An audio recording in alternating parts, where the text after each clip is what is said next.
subscribe to my channel.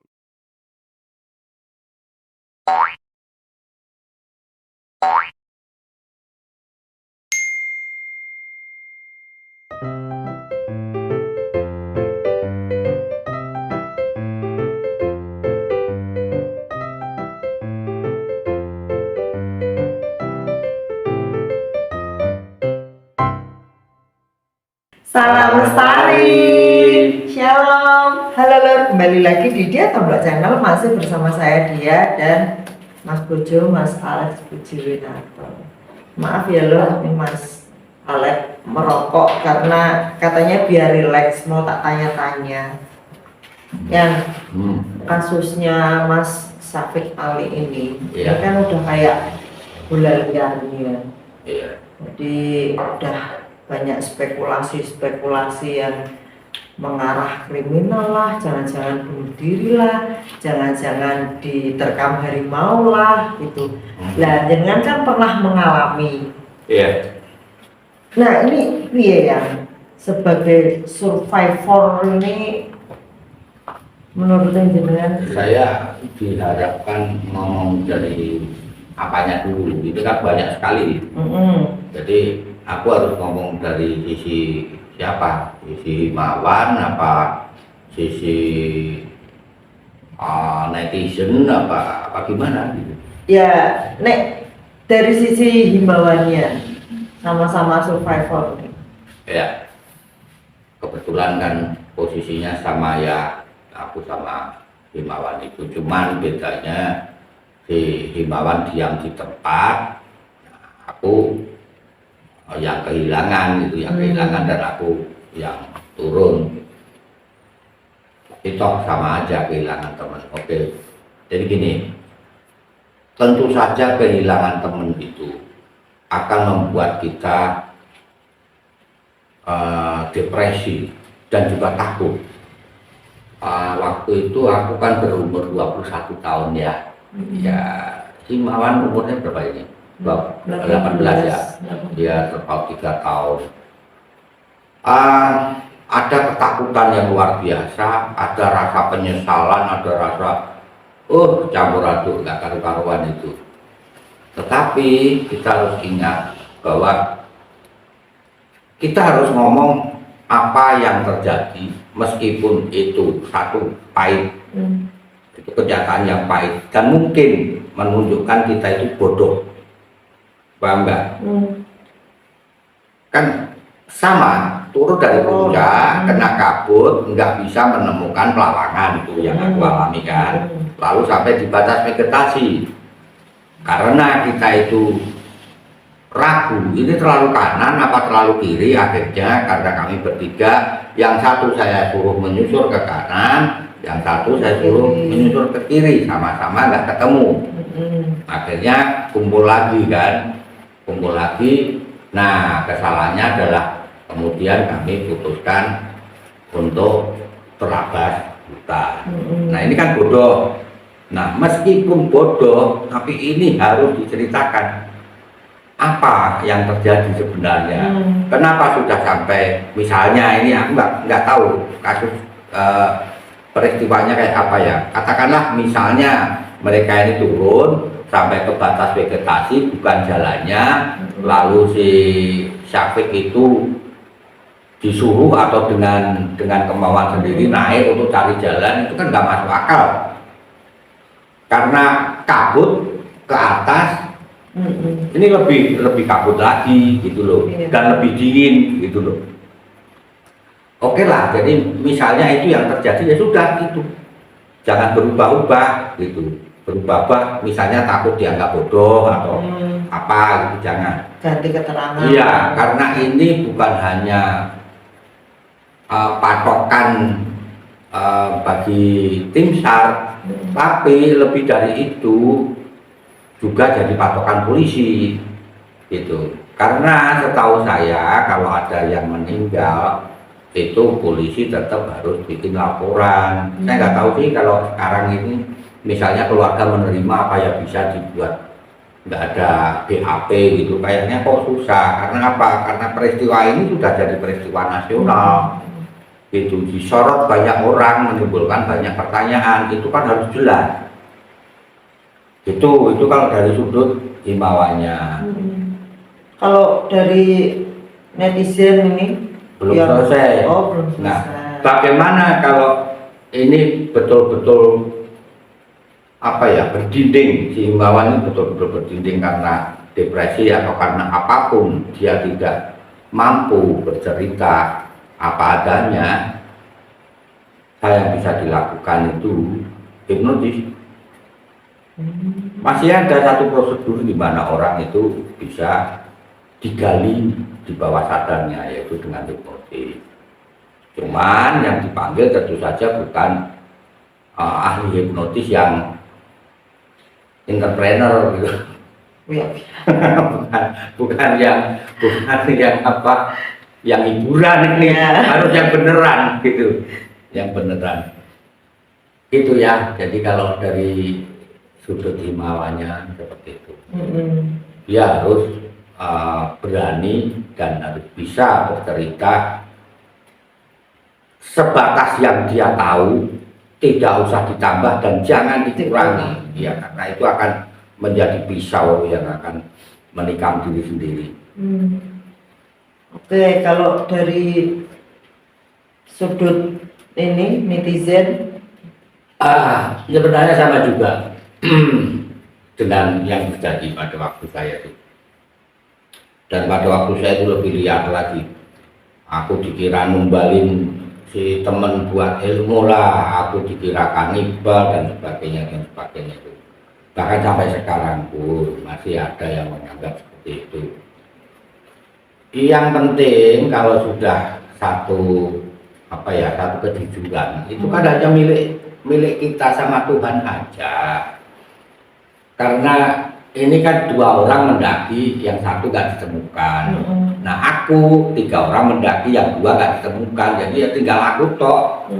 Nah supaya kita itu gak jadi kena rasa bersalah yang berkepanjangan dan sebagainya, ya memang harus apa adanya. Nah meskipun itu dituduh macam-macam lah di kepolisian itu ya, aku tuh dibentak-bentak, nggak mungkin sampai ke puncak itu nggak mungkin gitu.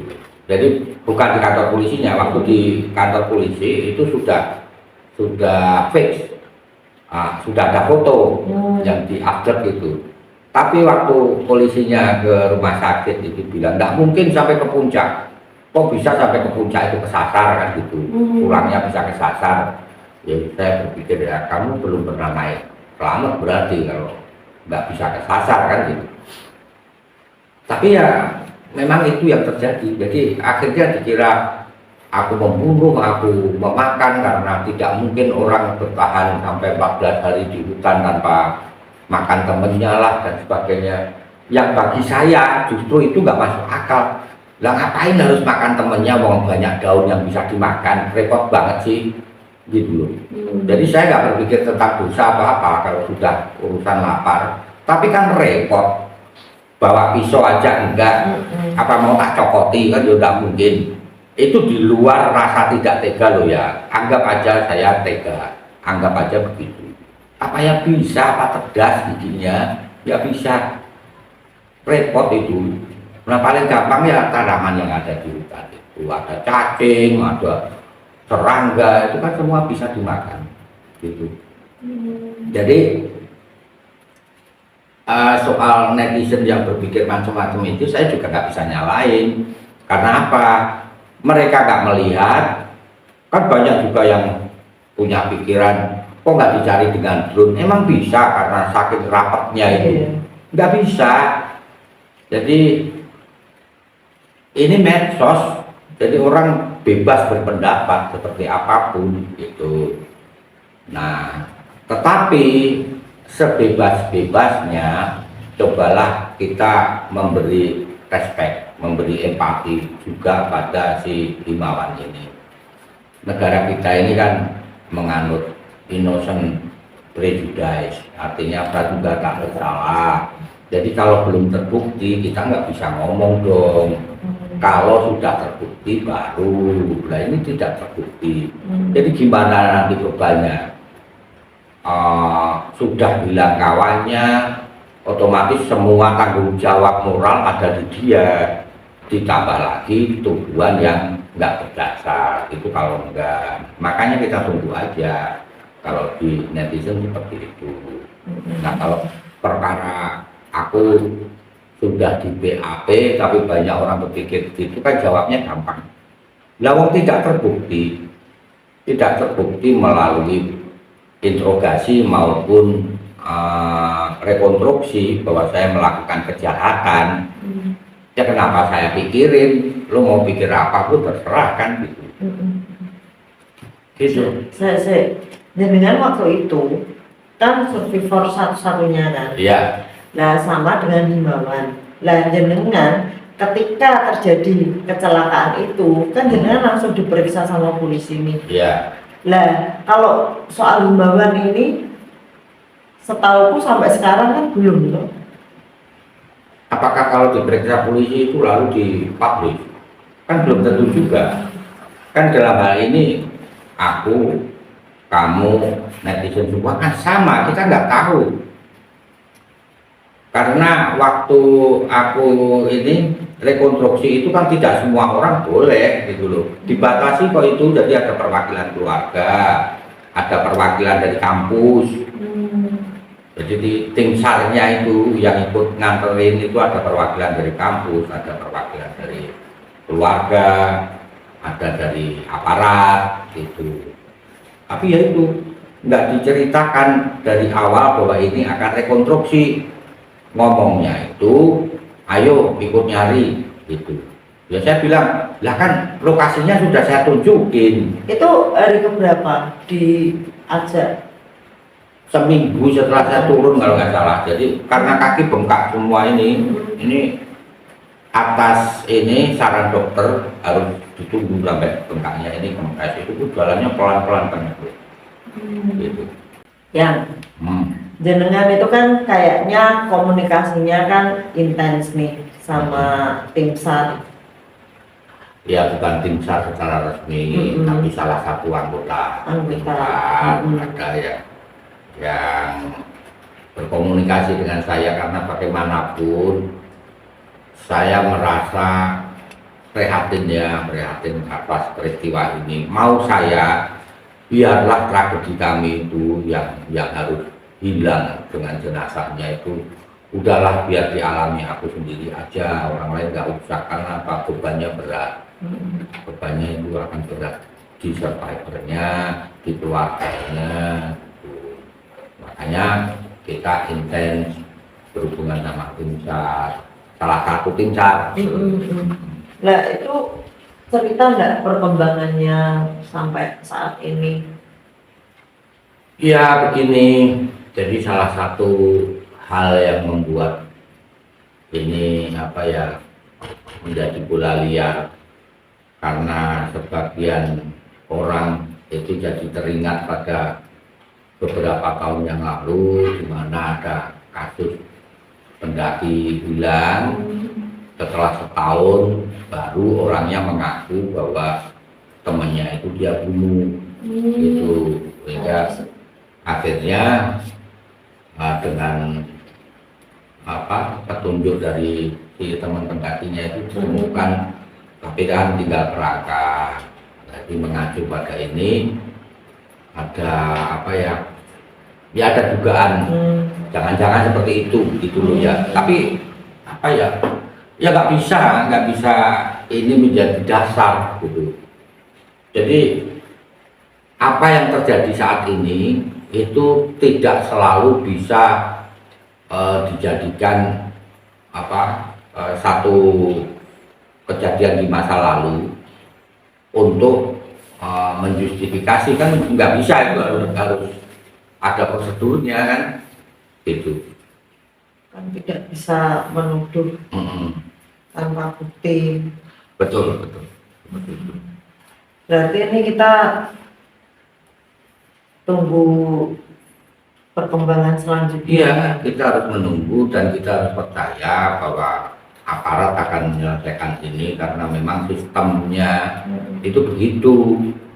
Kalau tidak ada sistem hukum, nanti orang enak aja, orang enak aja mendaki, terus temennya dicelakai, nanti kan bisa begitu karena nggak ada BAP, nggak ada interogasi. Saya kira nggak, tetap pasti ada. Mungkin gini juga ya, ini pemikiranku ya. Iya. Jenengan waktu itu mendaki, jenengan ngomong apa adanya, ada Iya. bukti foto, Ah, ya kan? Itu aja masih banyak yang berpikiran tenanan lagi, Loh, gitu kan? jangankan itu, soal saya sempat hidup di antara harimau kumbang, itu nggak dipercaya. Sampai akhirnya mereka ketemu sendiri sama harimau. Gitu, sama kan seperti ini. Tim SAR ketemu harimau kumbang 2 kali, berarti aku nggak bohong kan? Memang itu daerahnya harimau. Tapi waktu itu kan apa ya, orang nggak tahu gitu loh. Ini mengada-ada, ya gimana lagi. Jadi jujur waktu itu ada, ini tak ceritakan apa enggak ya, ini halusinasi apa enggak ya, sudah tak ceritakan aja gitu. Ya yang pemikiranku tuh gini loh, ini kan anak-anak milenial, ya kan? Nah pasti kan punya HP. Sekarang itu kan dikit-dikit foto, mau makan aja makanannya di foto, apa di foto. Pasti pendakian itu kan momen yang mungkin tidak bisa terulang lagi, pasti kan banyak mengabadikan gitu loh. Lah ini masa tidak ada? Nah itu yang aku bingung gitu loh. Mungkin mindsetnya beda sama kita ya. Kita itu setiap peristiwa kita abadikan karena bagi kita ya itu jadi kenangan. Itu kalau semua lancar akan jadi kenangan. Kalau ada yang nggak lancar itu jadi bukti gitu loh. Misalnya aku pingsan di foto, kemudian kita tersesat di foto, kita nemu di Rogo Jembangan itu, kita nemu jalur celeng di foto. Yang jenengan ke Arjuna yang kakinya sakit itu. Nah itu kan di foto juga. Foto Ketemu ular tanah di Arjuna di foto juga, di video malah itu ya. Jadi perjalanan pendakian itu kan penuh kenangan dan itu mahal dari segi finansial, waktu, tenaga. Jadi itu harus dibiasakan. Dan belum tentu bisa ke situ lagi. Nah, saya berharap teman-teman pendaki muda itu coba dibiasakan, jangan hanya berfoto yang ganteng, yang cantik di tepi jurang atau di atas bukit atau ketika sunrise. Tapi kalau ada apa-apa, foto. Video, foto itu Video, penting foto ya. itu penting karena zamanku itu foto itu kan terbatas 36 kalau yang panjang itu plus 2 ekstra kan gitu. Itu dipakai secara maksimal. Nah pada saat terakhir itu ketika saya menunggu si Iqbal sampai meninggal itu hanya ada 1 atau 2 foto sama Iqbal meninggal. Karena apa? Ya sisanya tinggal itu, sudah habis untuk foto di puncak, foto di foto waktu tersesat, tapi ada. Jadi karena filmnya itu hanya 36 plus 2, jadi kita memang sampai di puncak itu kita hanya sampai 30 apa 32, kita masih ada sisanya untuk perjalanan pulang. Nggak taunya tersesat itu bisa dipakai. Nah sekarang itu HP nggak terbatas, mau foto sampai berapa ratus kali ya bisa lah, itu sebenarnya bisa dimanfaatkan gitu. Bahkan kalau misalnya kena hipotermia itu ya bagus di video kan, di foto, di video karena itulah kenangannya. Kayak anakku kemarin itu Iya. ada pesan untuk netizen. Ya, seperti yang tadi saya sampaikan ya, paling 2 ya. Yang pertama untuk himbauan, apapun yang terjadi, ayolah sayang, apapun yang terjadi, apa yang sebenarnya terjadi, baik atau buruk, pahit atau manis, katakan saja. Karena kita nggak pernah bisa bohong. Time will tell, waktu akan membuka. Nah, daripada itu nanti diketahui belakangan, mending apa yang terjadi itu ceritakan saja sekarang. Gitu. Yang kedua, untuk netizen, mari kita memberi hati yang sedikit lebih lapang. Kita tunggu saja, jangan memberatkan pikiran survivor, jangan menambah beban pikiran keluarga Mas Kapit Ali, karena apapun yang berkembang itu mereka pasti mengikuti itu ya. Jadi marilah kita menjadi dewasa. Itu Iya, itu aja. itu ya Lur, sekian video kali ini. Terima kasih sudah menyaksikan di Tombak Channel. Salam lestari.